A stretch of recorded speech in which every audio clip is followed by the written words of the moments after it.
Berbicara mengenai COVID-19, tentu banyak sekali dampak yang dirasakan. Seperti proses pembelajaran dilaksanakan dengan sistem daring, bahkan sudah berlangsung kurang lebih selama 2 tahun terakhir ini. Tapi yang menjadi pertanyaan, efektifkah? Untuk itu, agar bisa kembali beraktivitas seperti biasa, pemerintah memberikan solusi yakni dengan cara vaksinasi. Tapi, walau sudah ada solusi, pasti selalu muncul pro dan kontra. Gratis saja perdebatan pro dan kontra masih sering terjadi. Apalagi kabarnya bayar.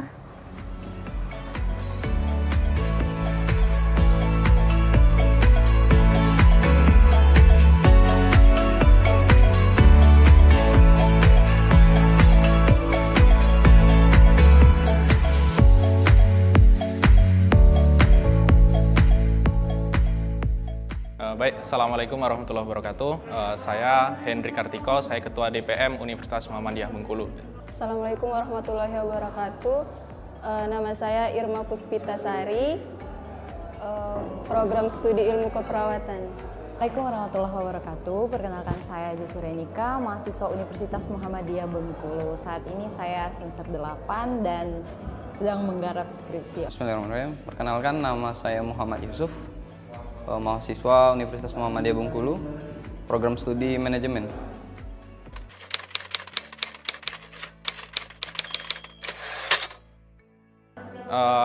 Kalau vaksinasi itu niat dari saya sendiri, soalnya menyadari bahwa COVID ini ketika tidak diatasi maka tidak akan ada habisnya itu. Paling tidak ketika tidak ada habisnya paling tidak berkurang.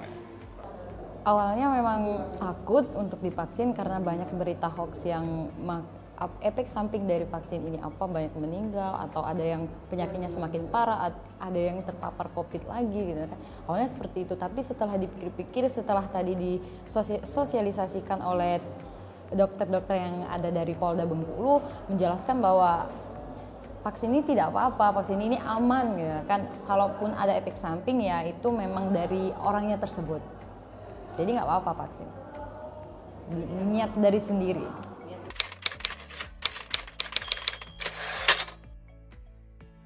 Kalau saya rasa pembelajaran secara daring itu kurang efektif, soalnya seperti misalnya prodi-prodi yang banyak mata kuliah yang misalnya praktek-praktek itu kan sangat terkendala gitu. Jadi kalau misalnya daring ya mungkin bisa cuman lihat dari video-video seperti itu. Bahkan kalau misalnya praktek itu kan kita harus bersentuhan langsung dengan alat tersebut gitu. Kalau dari kami itu nggak efektif sih, nggak efektif. Kebanyakan mahasiswa tuh kalau misalnya kan sekarang kan Zoom, terus classroom sama kelas kita tuh banyak yang tidak nyambung. Apa yang dikasih dosen tuh ke kami tidak tahu, dosen cuma ngasih file materi, habis itu dikasih tugas, kami beda ngerti apa yang ini kan. Jadi menurut kami sih tidak efektif. Sebenarnya tidak efektif.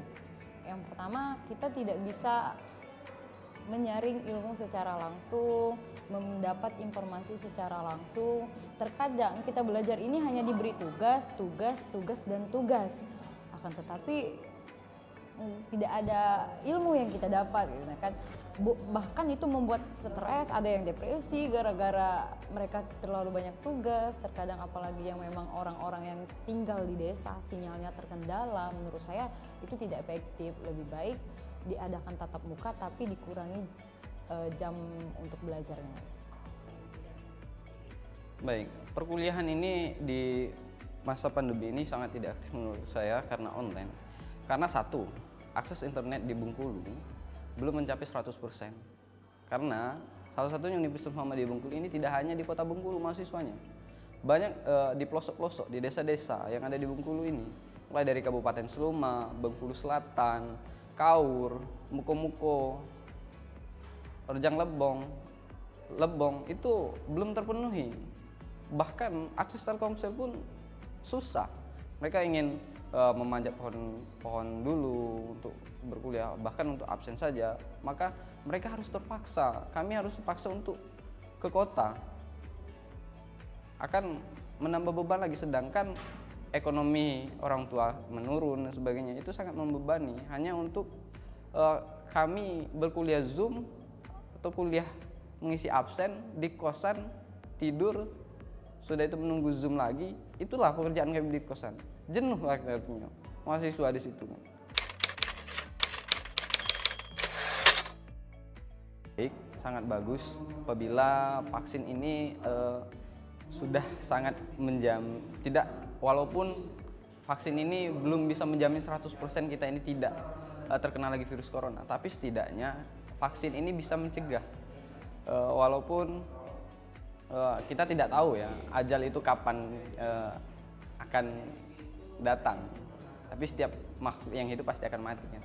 Tapi setidaknya kita bisa untuk mencegah hal itu untuk terjadi dengan salah satunya dengan vaksin.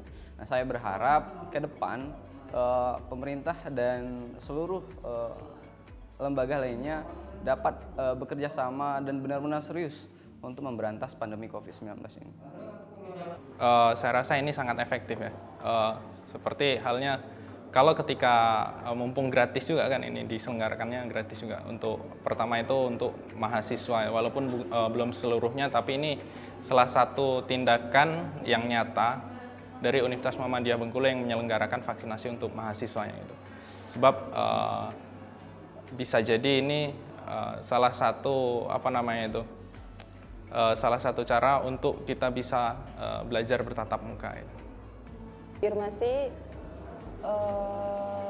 vaksin itu efektif kok untuk kaum mahasiswa kayak gitu kan. Alasan efektifnya? Biar kita bisa kuliahnya offline. Kalau di rumah kan gabut. Kalau misalnya selesai vaksin kan mungkin ada dari rektor atau dari atasan bisa membuka lagi perkuliahan offline kalau misalnya sudah divaksin.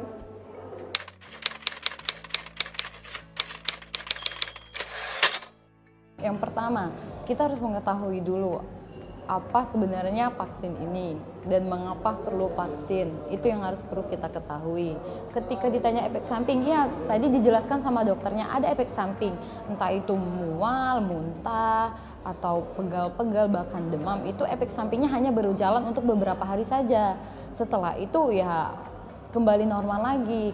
Dan untuk berita hoax, ada yang meninggal, ada yang penyakitnya makin parah, itu ketika mereka di screening ditanya oleh dokter, mereka tuh nggak jawab jujur apa riwayat penyakit mereka itu apa, ya kan.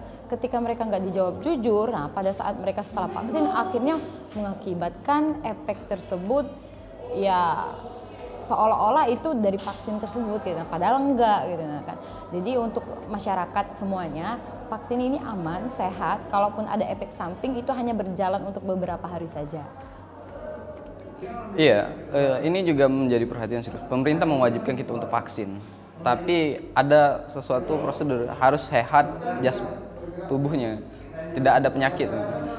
Saya sepakat, tapi kalau mengenai kata wajib, nanti artinya pemerintah harus memenuhi vaksinasi 26 juta masyarakat Indonesia. Tentunya pemerintah, karena ekonomi masyarakat ini kan berbeda-beda. Ada yang rakyat-rakyat kecil itu kan, apalagi petani dan sebagainya, mereka kan makan itu susah.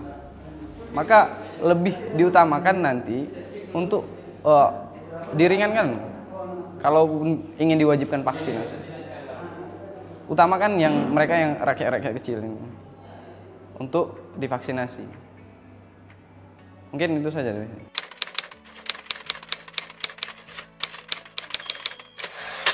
Pandangan Irma mungkin ada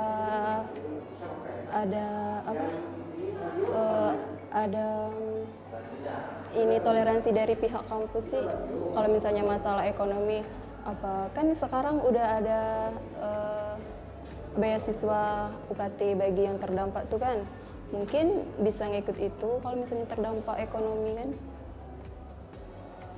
Intinya tuh kita misalnya ekonomi kan tidak bayar semester tuh, kita bisa menghadap ke kampus satu dulu kan, minta toleransi gimana kalau misalnya kita terdampak ekonomi. Semua tuh ada toleransi kalau misalnya kita jujur sih.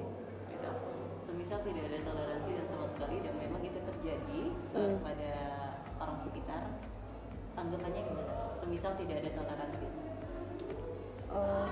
Gimana ya? Kalau misalnya nggak ada toleransi, misalnya nggak ada jalan satu-satunya, kita ngajukan cuti. Kan bisa tuh cuti.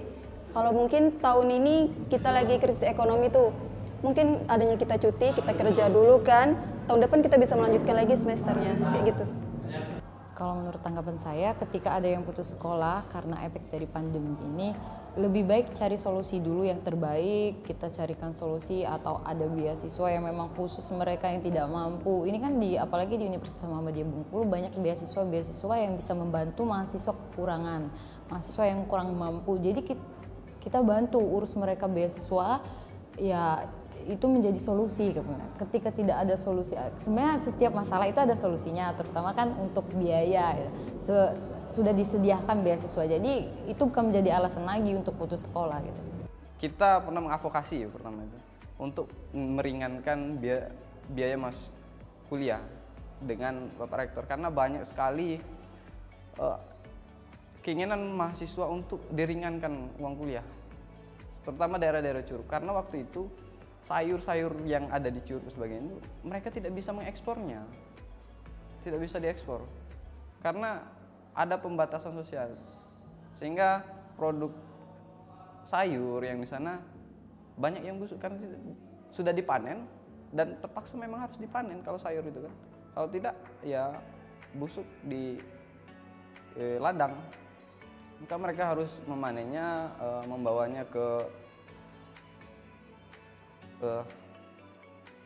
tukang pengumpul sayur yang biasanya, tapi hanya dibatasi karena kan kemarin itu kan satu mobil itu kan harus satu minggu satu kali, minggu berikutnya baru bisa, sedangkan kalau lagi panen sayur itu kan berton-ton berangkat, jadi banyak sekali itu. Dan juga ekonomi masyarakat yang menurun hari ini, mulai dari kelapa sawit, karet dan sebagainya, itu masih sangat rendah sekali hari ini. Dan itu sangat merugikan petani.